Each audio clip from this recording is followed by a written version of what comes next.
मुंबई की वो रात जब शहर ने सांस लेना भूल गया। बारिश से शुरू हुई, पर ये नॉर्मल बारिश नहीं थी। ये बारिश फुसफुसाहट जैसे गिर रही थी, ठंडी, पतली, एंडलेस, जैसे कोई उंगलियों से खिड़की पर धीरे धीरे नॉक कर रहा हो अंदर आने के लिए।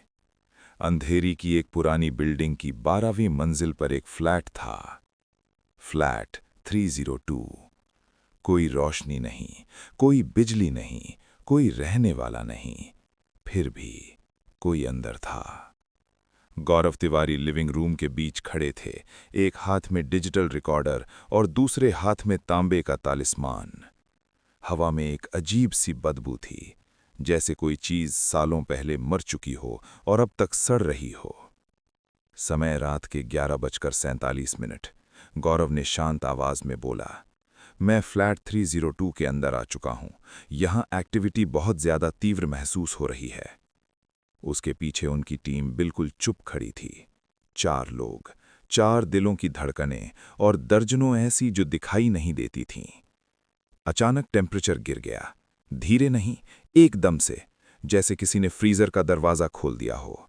एक टीम मेंबर कांपती आवाज में बोला, सर, किसी ने मेरा कंधा छू लिया। गौरव पलटे नहीं, उन्हें पता था। रिएक्ट मत करो, उन्होंने धीरे से कहा, ये लोग तुम्हारा डर महसूस कर रहे हैं। किचन से हल्की सी हंसी गूंज उठी, न इंसान की, न बच्चे की, कुछ ऐसा जो टूटा हुआ था और खेलने की कोशिश कर रहा था। फ्लैट 302 सिर्फ एक भूत से हॉन्टेड नहीं था, यहां 47 आत्माएं थीं, सब कैद, सब चीख रहीं, सब किसी और के कब्जे में।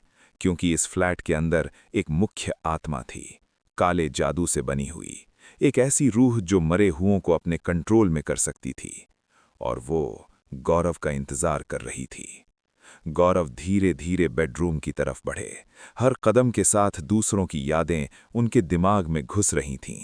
किसी औरत का रोना, किसी आदमी की चीख, बच्चों का सांस घुटना और सफेद टाइल्स पर फैला हुआ खून। ये जगह परतों में बसी हुई है, गौरव ने कहा। हर दीवार दर्द से भीगी हुई है। दरवाजा खुद ब खुद खुल गया। बिस्तर बिल्कुल सही तरह से बना हुआ था, बहुत ज्यादा परफेक्ट, जैसे कोई अभी भी वहां सोता हो। बिस्तर के नीचे से एक आवाज आई, सर।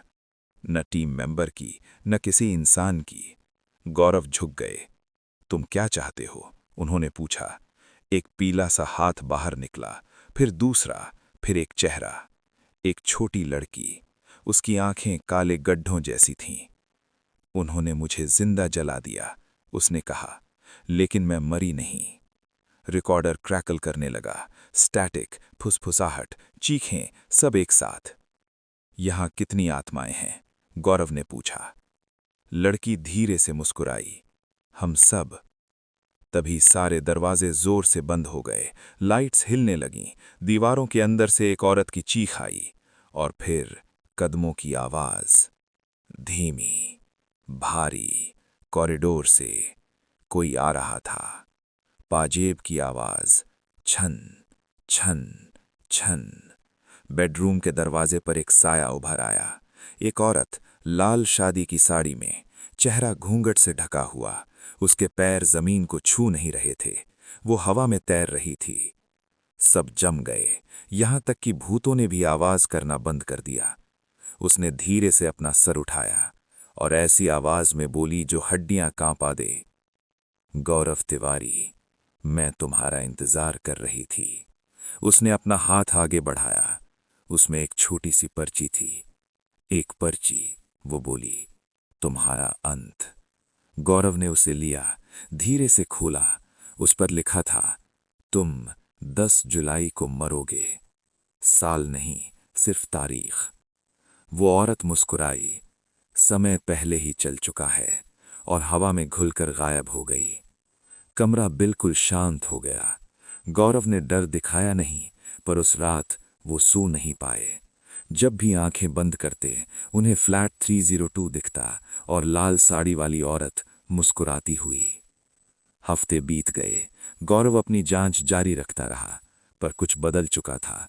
आत्माएं बिना बुलाए आने लगीं, शीशे टूटने लगे, साए हिलाने लगे। सपने अब सिर्फ सपने नहीं रहे, वो संदेश बन चुके थे। उनके घर में भी फुसफुसाहटें रिकॉर्ड होने लगीं, आवाज़ें जो उनका नाम लेती थीं।